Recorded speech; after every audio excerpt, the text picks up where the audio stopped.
Welcome, good morning or good afternoon, depending on where you are. We're very pleased to have you here with us today for what we think will be a great discussion, a great conversation. My name is Emily. I'm the engagement manager at Efficiency Canada. Efficiency Canada operates within Carleton University, and we acknowledge that the location of our campus sits on the traditional unceded territory of the Algonquin Nation. In doing so, we acknowledge that we have a responsibility to the Algonquin people and a responsibility to adhere to Algonquin cultural protocols. I would invite you all to share in the chat where you're calling in from. If you don't know the traditional territory, the name of it, that's all good. You can share your municipality, but we would love to know where you work or where you're based. Before we get started, I will do a brief overview of our agenda for today. First, just a brief discussion or description. This session is meant as more of an overview of benchmarking and building performance standards for small to medium-sized municipalities who are curious about ways that they can achieve municipal sustainability goals. We will be exploring kind of the fundamental principles and benefits of building benchmarking and performance standards.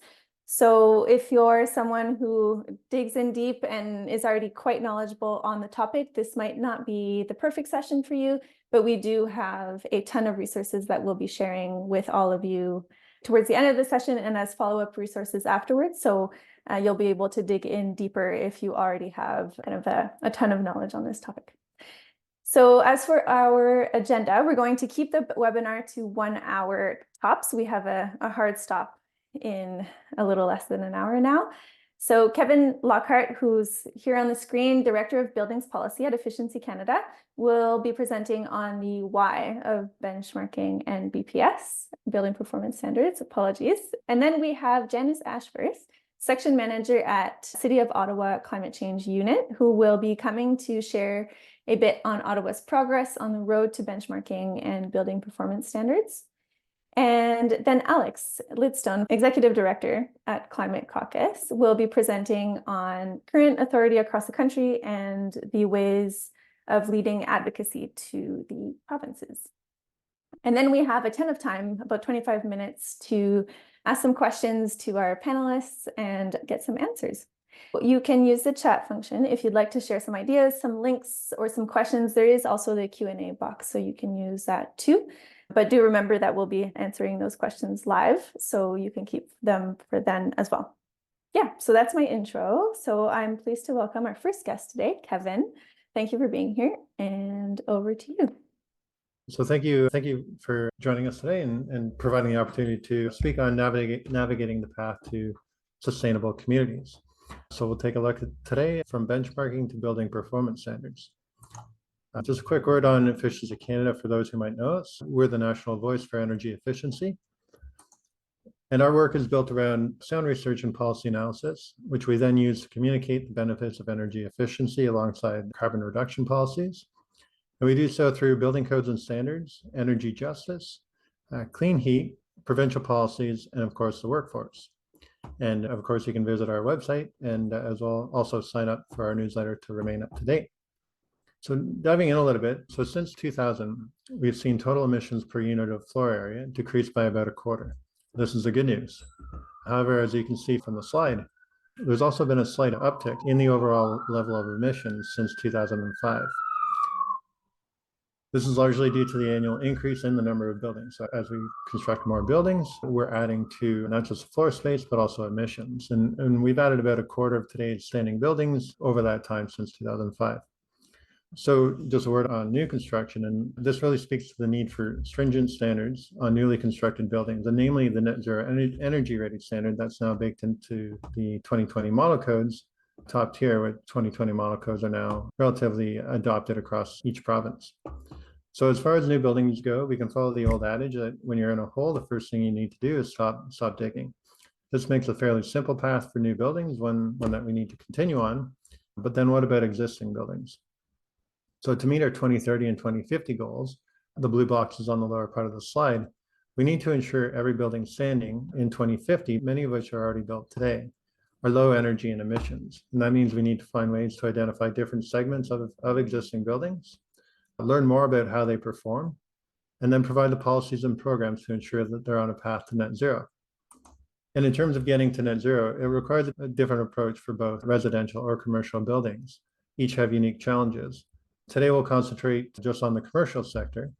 And that's in part because we have about 500,000 commercial buildings in Canada compared to about 15 million residential buildings. Commercial buildings, while relatively small in number, make up for about 44% of our building sector emissions. So addressing existing commercial buildings is a priority for all levels of government and an area that's right for new or updated policy measures. And some of those that we're anticipating in the Green Building Strategy due out later this year. While waiting for that strategy, we're also seeing municipalities take action and start to take steps towards commercial building decarbonization. And we can expect as time goes on in the coming years that more of their municipal peers will join them. This is in part because we can see some of the perceived obstacles, like those related to implementation or jurisdiction, or concerns about retrofit activity and its impact on affordability or equity, begin to be resolved and no longer be perceived as obstacles. Municipalities, for their part, are already seeking tools to decarbonize existing buildings, and they're doing so through things like benchmarking, auditing and recommissioning requirements, as well as building performance standards.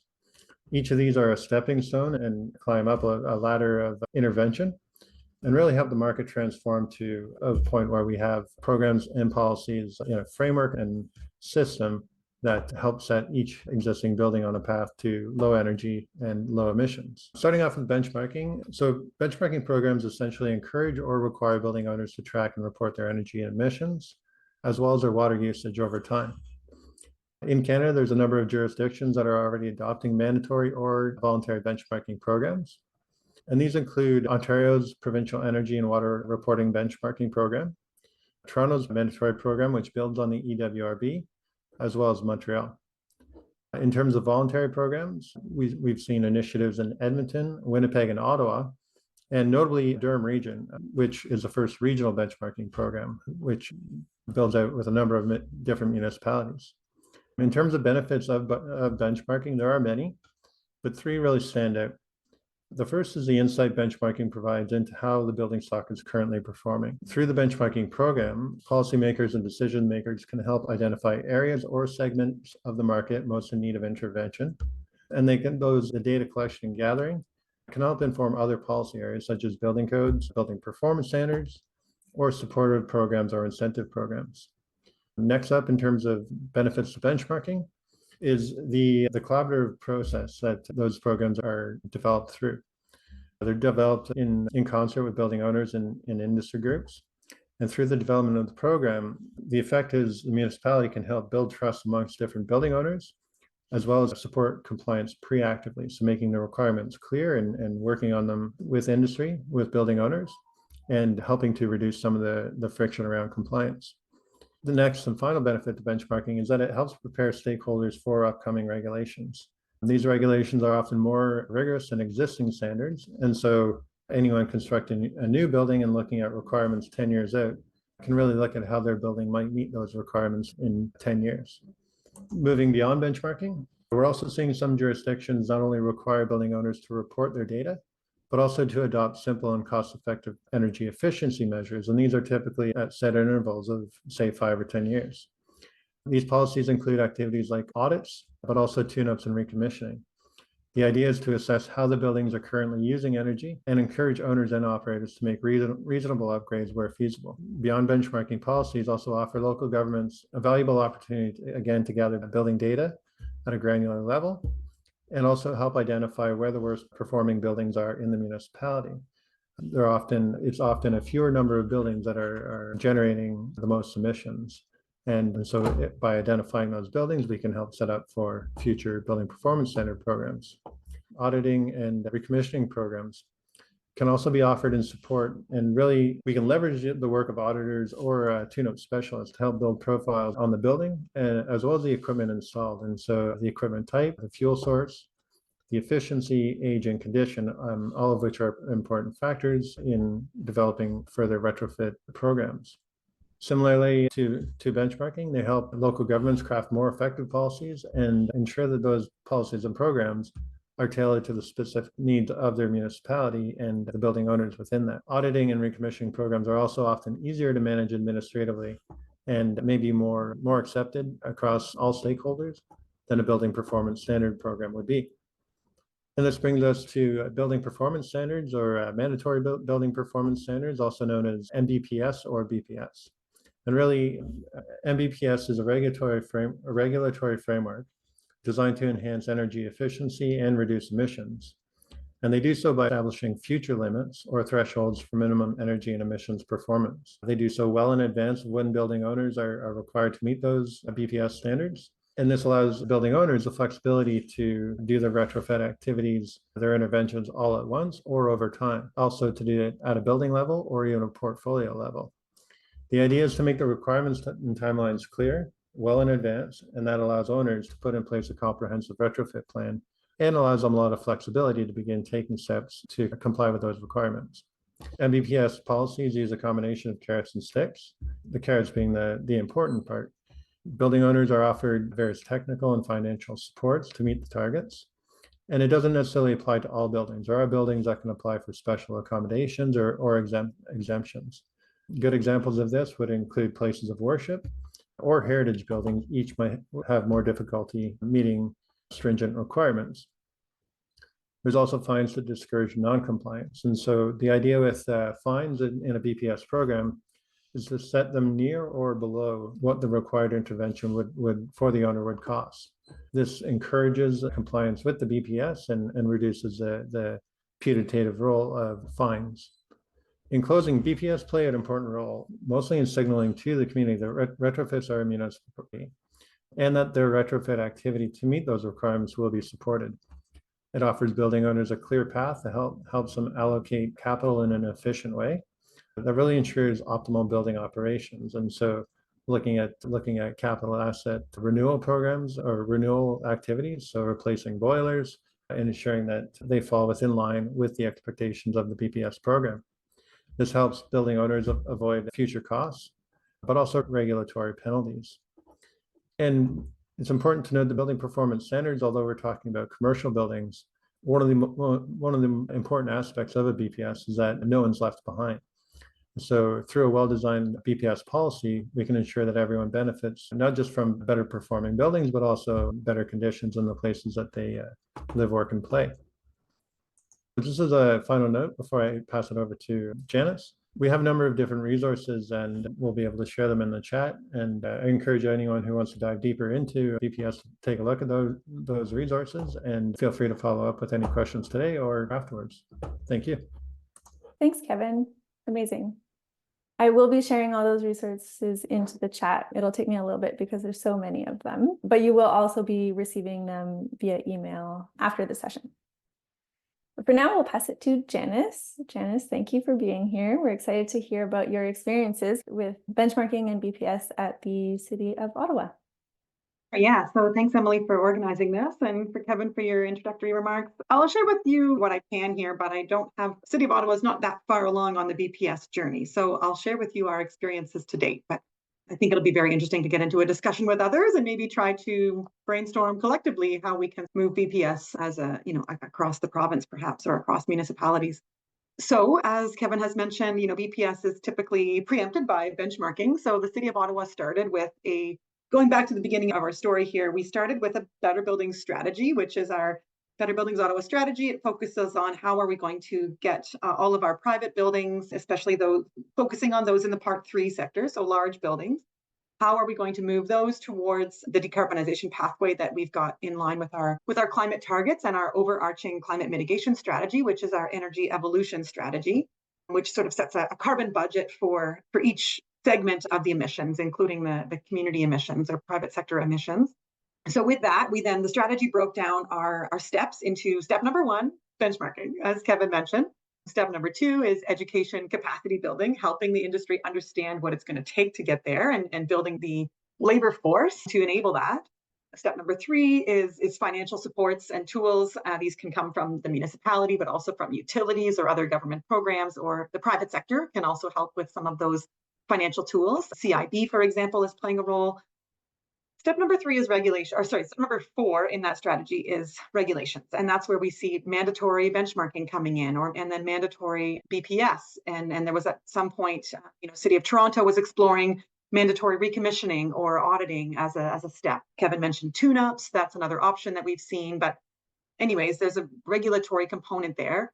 And then number 5 is engaging with senior levels of government. So from the municipal point of view, municipalities have a role to play in all 5 of those steps, but they're not the only ones who have a role to play as well, right? So municipalities need to think about what is their unique position, their unique capabilities, and what can they really realistically do, on a relatively small player in this big, in this scale up, this need for scale up. So we have to take that into consideration, and we keep hearing that from our political and senior management leaders, is that municipalities are small, their budgets are relatively modest in proportion to both other governments as well as in proportion to the need, and we need to take that into consideration. That said, so the City of Ottawa has the strategy and then launched a voluntary benchmarking program to encourage private actors to build that culture of transparency. It's been going pretty well. As you all know, I'm sure, the province of Ontario requires already buildings to participate in the energy and water benchmarking and reporting B program, and compliance has been pretty low to date. Our research suggests that, and CAGBC actually has done a fair bit of this research, suggests that until enforcement is part of the process, that compliance rates remain pretty low. We've taken the sort of carrots approach. Let's offer them a whole bunch of perks and value added for being involved. And we're getting good participation from some of the larger portfolio owners, but we're still, that missing middle is still very much untouched in both the provincial and the municipal program, I would say. We're not seeing a lot of participation from some of the smaller portfolios, some of the BC class buildings. Condos are starting to participate, but they're pretty slow to the mark too, because of the, capacity and limited continuity within some of those board structures. So we've done that. We're working with a great company called OpenTech, who's been excellent to work with. They're providing the software platform for our benchmarking program. I can speak to their expertise to anyone who wants later. And then we're also trying to offer, again, the education and capacity building components as step number 2 in the strategy to those who are participating in benchmarking. We're saying first participate in benchmarking, and then you get access to all these free trainings that we're delivering and networking opportunities, become part of our Better Buildings network. It's a bit of a prestigious network in Ottawa. We're trying to make it that way. And we were successful in getting some funding from the recent announcement to expand on that. So you'll be hearing some expansions on that capacity building services that we're offering over the next couple of years. We'll be building that out in a pretty comprehensive way. Step number 3 is his financial tools and coordination. So far, the municipality of Ottawa hasn't been able to really stand up any innovative financing solutions that are additional. Thankfully, we've got CIB playing quite a role in that space, offering quite a few innovative services and partnering with lots of different players, ESCOs and financiers alike. And so that thankfully is filling that gap. I think municipalities can play a role, especially using like PACE financing. And I've been trying to create awareness of that within our city structure, but there's hesitance from, it seems like most municipalities in Canada, to play the role of a bank. And so they're more so comfortable doing that on the residential side, the small residential side. But when it gets into the more complex commercial structures, I think municipalities are digging their heels in a bit when it comes to getting into that like creative financing solutions for the private sector. Maybe we could see a role more for municipalities in supporting nonprofit sectors and some of those maybe affordable housing providers, maybe even condos that are ultimately nonprofits, and creating some structure that works for them. But I think when it comes to, financial tools for the large private businesses, we're going to need to partner with the private sector. And I've been hearing that from many different players, not just in Ottawa, but also echoed in other municipalities. Again, I'm happy to speak to folks. I've got some ideas around a structure that I think might work, but it's going to need to take a bunch of partners, private financiers predominantly, but also I think municipal structure or municipal partners. So happy to speak more about that at another time and the ideas that are percolating. And then BPS. So where did we start? We started with trying to get through a benchmarking bylaw. That is still, I think, has some potential. We're hoping to take something to council either later this year or early next year that would make mandatory our voluntary program and basically backstop the provincial program, basically have the municipality backstop the provincial program. Toronto, thankfully, has been able to achieve effectively that. And so we're trying to follow in the footsteps of Toronto. Toronto's requiring all buildings 50,000 square feet and above to report through the provincial program and also to the city for this calendar year. And by next calendar year, they'll be extending that to all buildings 10,000 square feet and above. And I would love for us to catch up with Toronto, or be 1 year behind them in that staggered approach, if possible. And we're trying to move that through our channels, but priorities might determine otherwise. And that in itself would be a bit of a lift, but that's only step number one, as Kevin mentioned. Beyond that, we do have some efforts put in place around putting together a building performance standard for the larger buildings. I think it will be politically easier to focus on sort of office buildings, commercial sector, and not touch multi-unit res for the time being. There's a lot of sensitivity, as I'm sure you can imagine, around affordable housing, rent evictions, and those kind of connections. So we have to be very careful with regards to how we play that out. I think we need to put a lot more carrots on the table before we can consider sticks. I think there could be voluntary programs, voluntary pledges maybe used in the interim before we get to regulatory ones. Not seeing a lot of uptake of the voluntary pledge program that the federal government put out a few years ago, the Net Zero Challenge. I'd love to hear people chime in on why that program has been not really adopted. If anyone has thoughts on that, because I was hoping that it might fill that voluntary gap for all of us in a standardized way. I also think there's a value in us all learning about building performance standards and in a standardized approach. So for me, I would say let's all look to New York City and let's learn from what they've done there. And let's bring someone who's, a building owner in New York City and bring them up to give a study tour and give some talk to all of us in Ontario about how it didn't make the sky fall when the local law 97 came into effect, and how buildings maybe were able to meet that standard, and actually maybe even would prefer that there be similar types of structure or similar types of regulations across all of their portfolios of buildings that don't exist only in one city, but are maybe more international. I think that would really help. I think that would really help get comfort within the private sector, and then by extension, the policymakers. If building owners can see a pathway to, compliance, and they see that actually helps them in certain ways, I think that'd be helpful. And the last thing I'll say here, Emilie, is in the conversations that I have been part of, with industry stakeholders, the underlying theme of all of the, when the question is asked, what do we really need to accelerate retrofits at the pace and scale that the climate requires? The underlying answer that we all can agree on is building performance standards. And then the question is just really how, is it the cities that have to do that heavy lifting? Why isn't the province doing this? Should it be a building code? Should it be similar to the building code where there's a national model standard and then, adopted at the local levels by voluntary buy-in, that kind of thing? So I think there's still a lot of questions that we have. If we look to the US, we do see that, cities tend to lead, and then that tends to trigger in the theory of change. That tends to be how it rolls out, but it doesn't necessarily have to be. And I guess I would ask the smart minds in this crowd, is that the only way? And if so, how do we build courage of our municipal leaders to get there?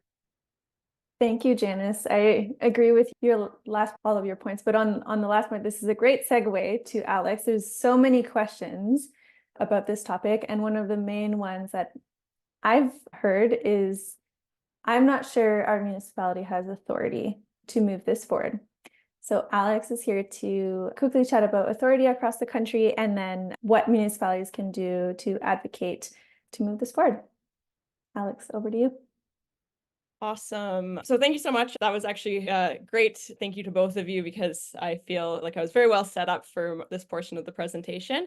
So I'm going to chat a little bit about addressing jurisdictional issues. And just to start out, my name's Alex Lidstone. My pronouns are she and her, and I am calling in from the traditional territories of the Blackfoot Confederacy, the Tsuut'ina First Nations, the Stoney Nakoda First Nations, and all others who make their homes on the Treaty 7 region of Southern Alberta.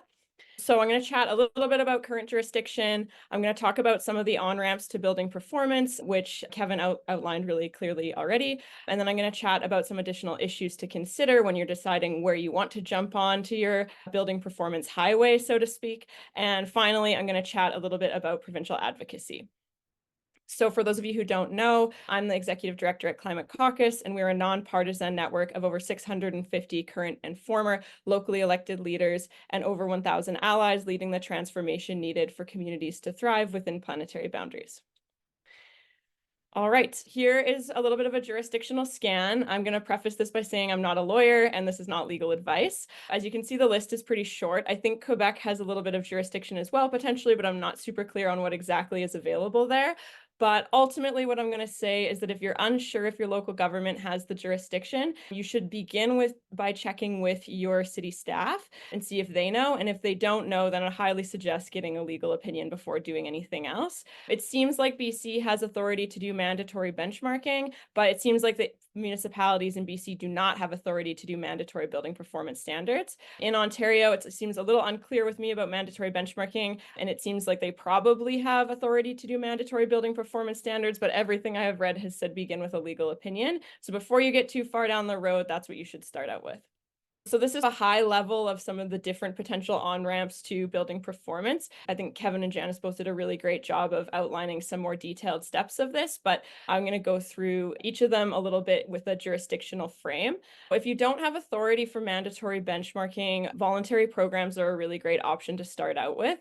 Energy and carbon reporting are a slam dunk with industry. Lots of Class A building owners are already recording this information, so it's not a huge stretch for them to also be reporting it to the local government. And the reporting helps them justify with moving forward on energy efficiency upgrades. And as Janice mentioned in her excellent example, you can add some other incentives there, like programming and things like that, that they can participate in with the voluntary program. This also gives the local government data and has been shown to reduce emissions, so it's a win-win for everyone. And there's an added benefit of preparing the building owners for the mandatory building performance standards coming down the road if that's what you're going for. In terms of mandatory benchmarking, you do need to have authority and jurisdiction to do this, just to be very clear. So if you don't have it already, then it's probably something that you may need to do some advocacy on if you're looking to do that. If you do have authority, then you might want to include a long runway for this as well. Conduct lots of engagement with your building owners, ensure everyone really understands the benefit of doing this, and determine a clear timeline about what types of buildings will come online and when. And yeah, again, want to make sure that you have the authority to do this and that you're maybe looking at some advocacy.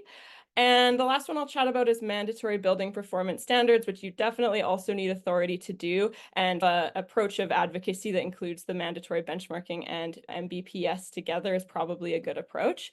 Vancouver is a really great example of building performance standards, but if you're not in BC, you may not be aware that Vancouver has actually a unicorn charter, so they can do special things that no other local governments in the province can do. But their program is a great example that combines both mandatory benchmarking and mandatory building performance standards. So the benchmarking is coming online this year, and then coming in 2026, they will have the mandatory building performance standards. And so the building owners are well aware of what standards are going to be required of them moving forward.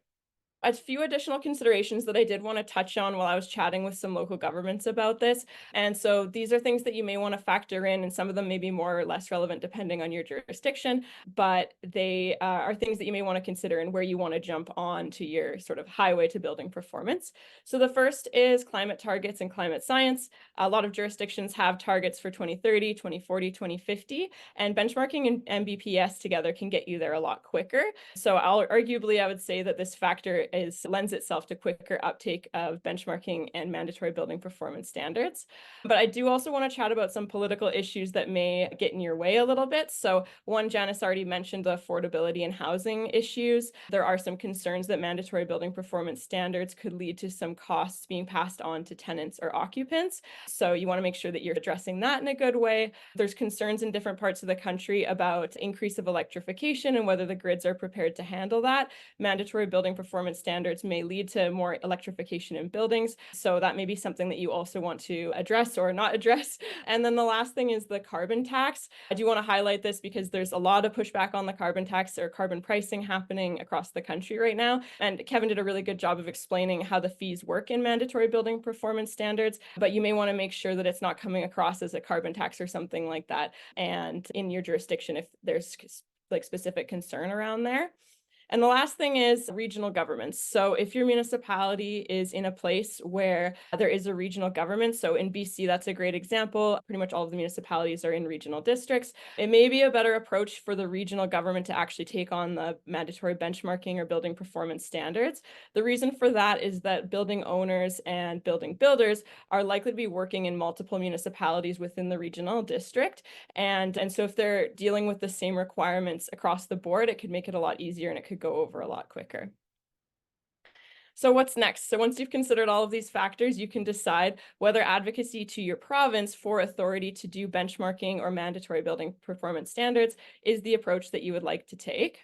I would suggest a two-pronged approach that also includes the voluntary benchmarking while you're asking for this authority, so that building owners can start to develop all of their tools and things right away, and you can build your relationships with them. So I'm going to chat about Help Cities Lead. This is an approach that we've been supporting since 2019. It can also be called Help Communities Lead, which is a program happening in Ontario right now. It's the exact same thing. Help Communities Lead is just a name that's a little bit more inclusive.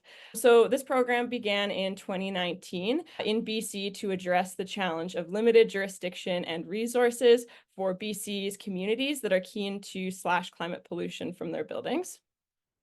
So it formed a unique partnership of local government staff, elected officials, and NGOs to push the province on some of these problems. And a broad base of municipalities, both large and small, formally endorsed the campaign, as well as many NGOs. And they created 5 clear specific asks to the province around increasing their authority to regulate on buildings. And mandatory building energy benchmarking was actually one of their asks.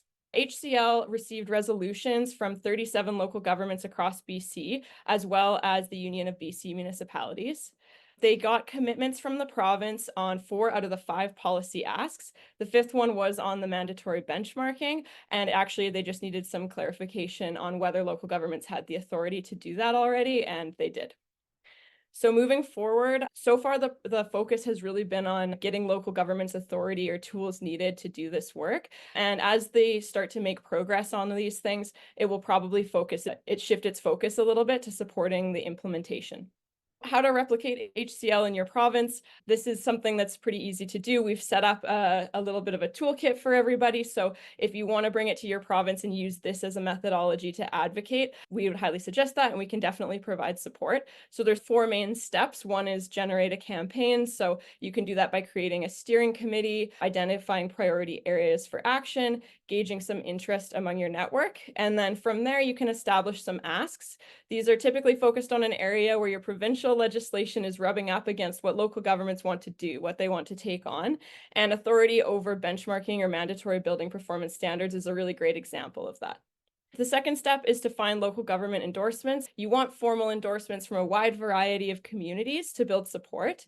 And you can also approach your province's organization of municipalities, for example, Union of BC Municipalities or AMO or Alberta Municipalities or something like that. As a third step, you definitely want to get industry and NGO endorsements. So this shows a broad base of support. If you have your building owner saying, this is a great idea, we sign on to this, that will definitely help with the province as well. And number 4 is meet with your provincial ministers and staff. And so there's some tools as to how to do that in our toolkit as well. So as I mentioned, that was a pretty high level discussion of the Help Cities Lead campaign, but we have a toolkit there called the HCL case study. We also have a webinar discussing it, and we have a website where you can go to find some more tools and resources. So outside of HCL, though, we do have some other tips of advocacy for your province. You don't necessarily have to follow the HCL methodology. And so those are, first, make sure your municipal staff have a really clear direction to pursue advocacy. You can do that either in your community planning documents or other sort of bylaws and things. And if staff have the ability to do that, they can look around and make partnerships with other municipalities and things like that. It's quite important. The second is that you should work in partnership with other local governments.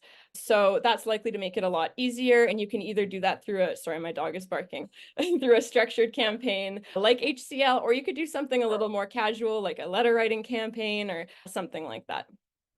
And the final thing that I'll chat about is to make sure you gain support from local community groups. As I mentioned, like having support from the building sector will make a really big difference. So if they can tell the story that these measures are going to be helpful to them and they won't add to the cost of housing, that will go a long way to your province being interested in helping support this type of work.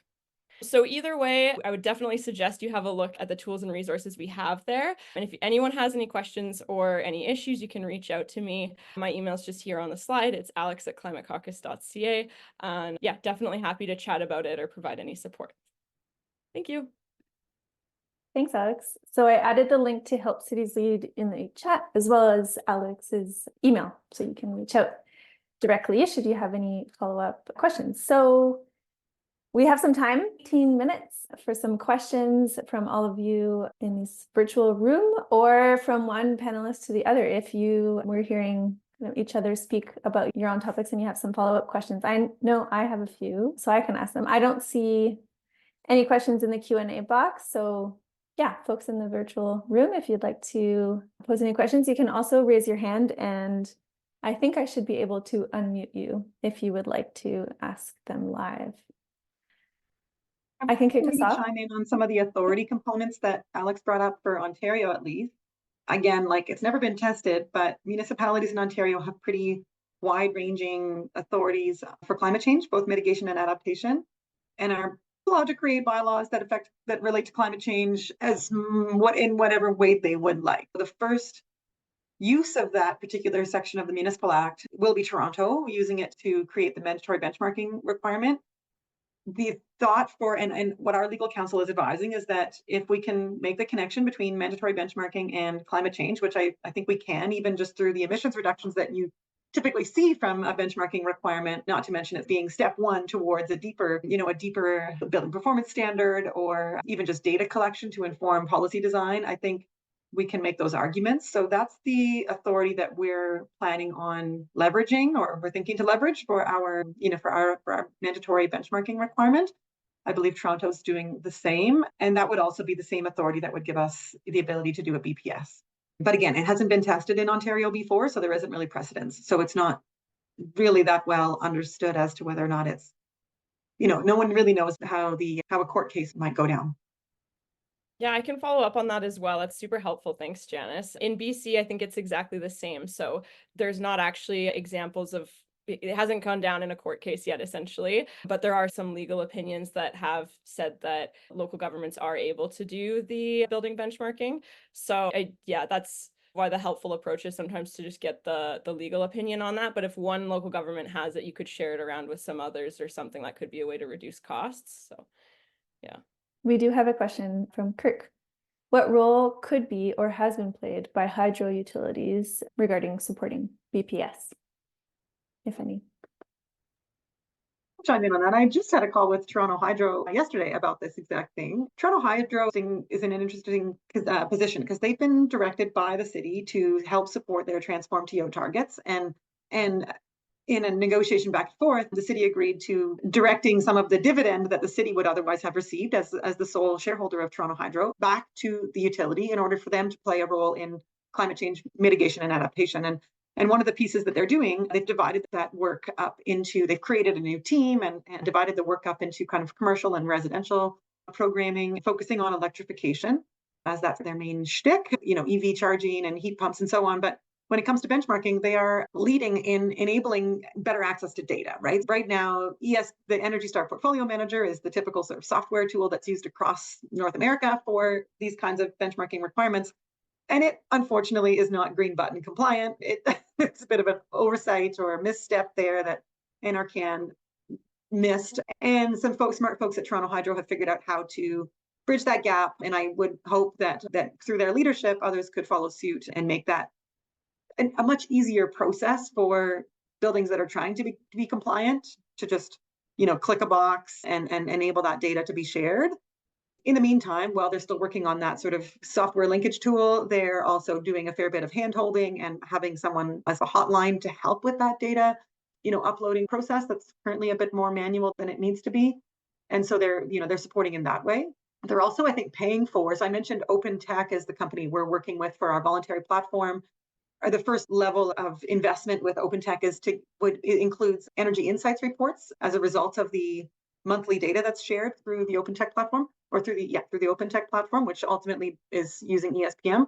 And if, with a bit more investment, OpenTech is able to do much more of a virtual audit. So Toronto Hydro is exploring that for about 200 buildings, I think, initially, or maybe more as they roll it out. But that will be their first foray into, offering more carrots, more insights from that data sharing. And interestingly, if that data sharing, right now it's at the monthly level, if it could be hourly data, then those insights reports or those, virtual audits can be a lot more accurate, or can be a lot more granular. So I think that's another place that utilities, with their knowledge of data disaggregation of the utility bills, could help with informing, providing more carrots from the benchmarking effort, right? Rather than it just being a process of uploading data and it just being another administrative task, actually have it, being a step towards further insights, further understanding for the building operators of how they could adopt best practices in their building to reduce their energy use and ultimately emissions, from maybe some simple changes like behavioral changes or scheduling or BAS type modifications, timers, that kind of thing. I'm not sure if anyone from Hydro Ottawa is on this call, but if you are, I'd love to chat with you later.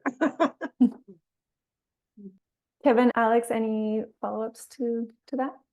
Yeah, those are all great points. And I think for me, one of the most important roles hydro could play or utilities could play, is to help break down the silos. So we know that benchmarking can help identify some of the building performance. Often that if we go down the BPS path leads to electrification. It's also important for the utility to be ahead of those electrification plans, especially when they start to aggregate.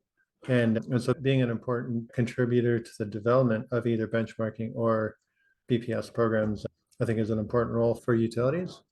In terms of provincial utilities, I think if we look at BC Hydro, there's a lot of work really going beyond just acting as a partner, but also helping to lead a number of initiatives, not necessarily BPS, but through things like the electrification roadmap in BC, and then, of course, zero carbon step code and benchmarking as well at the provincial level.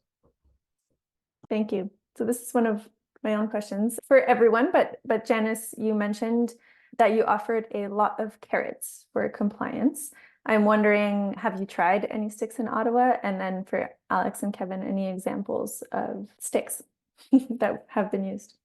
Ottawa, we haven't approached sticks yet. Like I said, we're just doing voluntary stuff. Like I mentioned before, the bylaw that we're working on would be the stick, the only stick municipalities. The main stick is a fine, effectively, really. You mentioned, Alex, that we need to be careful that those fines don't look like carbon taxes, because we don't have the authority to do a carbon tax at the municipal level, at least not in Ontario. And so it would have to be, structured in a different way. I do really like the way that BC has done it, which is the fine is proportional to the amount of carbon overage that they emit. So we're in the discussions with our legal advisors now about how we could structure it such that we have that ebb and flow, and it's not just a one, the fine is responsive to the pollution overage, because it's more accurate that way. But we do need to be careful that it doesn't look like a carbon tax, because we don't have that authority. Yeah, that's been our experience to date. I'd be happy to hear from others who might have explored how to set up fine structures so that they're not stepping on the toes of carbon tax. Yeah, and I think if we look at the European example with the European EBPD, Buildings Directive, Performance Directive, the sticks were one of the challenges. And I think really being able to provide more on the incentive side, so financial assistance, technical assistance, and other practical supports. And then also, I guess it ties into the equity and affordability components, just making sure that there's ample safeguards in terms of not displacing people, I get more on the residential side, or making it more difficult for businesses to operate. Really by leading building owners along in a very helpful and supportive way, I think is more effective than sticks. One part, there's carrots and sticks, but a professor that I had back at Carleton way back always talked about carrot, sticks, and sermons. And the sermons are important, and the sermons are sending the message, education, awareness, having champion programs, really getting building owners and the building owner community on side through organizations like BOMA to then deliver your sermons, if you will. I think that all those really position the sticks then as a last resort, and yeah, one that hopefully isn't raised very often. I like that. Carrot, sticks, and sermons. Yeah. Awesome. I will open it, everyone, if you have any questions. I have another that I can ask. Okay, I'm going to ask my question. So what solutions are there to the challenge of renovictions? I think few people mentioned this in their presentations. I think at least Janice and Alex. What solutions are there? What have different jurisdictions implemented to that, or what are we thinking about?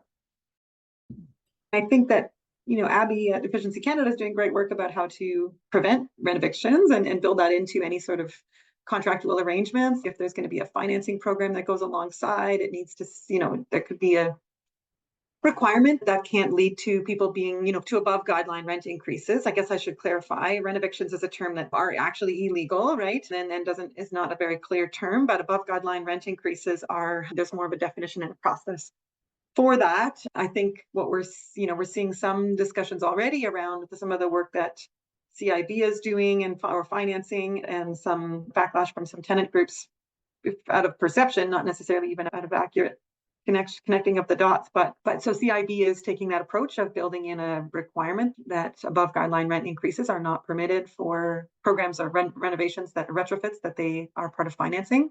I think we should all be following that lead where we are offering incentives, where we're just making requirements, regulations. It's very difficult for municipalities to, like, there's no ability to enforce it really, right? I would say, I don't know, I don't want to speak out of line here, but when it's a loan set of arrangement, you can call the loan, and that can be your sort of, that can be your sort of penalty, I suppose, for breaking that above guideline rent increase requirement.